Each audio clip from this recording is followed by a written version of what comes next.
સચિનમાં પાલીગામ ખાતે એક બિલ્ડિંગ ધરાશાયી થયું છે. ત્યાંથી એક વ્યક્તિને, અત્યારે એક મહિલાને જીવિત કાઢવામાં આવી છે, ઓપરેશન કરવામાં આવ્યું છે.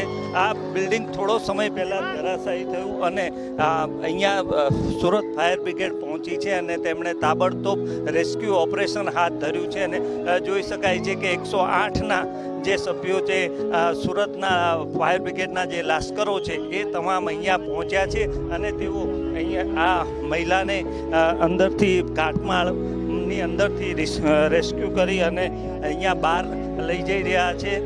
કુલ 12 થી 15 જેટલી વ્યક્તિઓ અહીંયા દટાઈ હોય એવી એક આશંકા વ્યક્ત કરવામાં આવે છે. ફરી વખત હું બતાવીશ કે અહીંયા આ આખું ઓપરેશન સુરત ફાયર બ્રિગેડ અત્યારે અહીંયા પહોંચ્યું છે અને સુરતના કલેક્ટર પણ અત્યારે અહીંયા ઘટના સ્થળે પહોંચ્યા છે અને સુરત કલેક્ટર સાથે પણ આપણે વાત કરીને જાણવાનો પ્રયાસ કરીએ છીએ તેઓ શું કહે છે.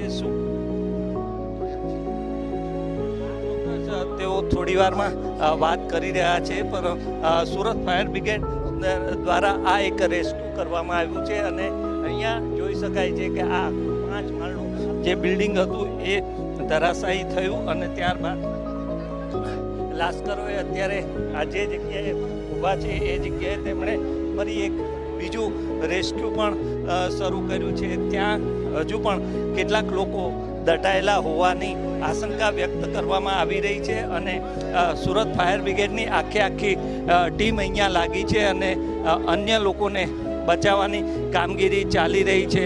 અને જે રીતે આ ઘટના આખી બની છે તેમાં હજુ વધુ કેટલાક લોકો જીવત બહાર આવે તેવી શક્યતા વ્યક્ત કરવામાં આવી રહી છે અને તેને પગલે જ અત્યારે ફાયર બ્રિગેડના જે અધિકારીઓ છે એ અંદર પહોંચીને કાટમાળની અંદર જઈને લોકોને જીવતા બહાર કાઢવાનો એક પ્રયાસ કરી રહ્યા છે.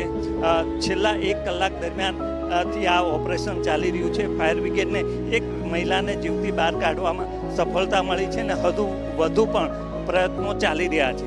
કેમેરામેન સરજુ પારેખ સાથે શૈલેષ ત્રિવેદી, વીટીવી ન્યૂઝ, સુરત.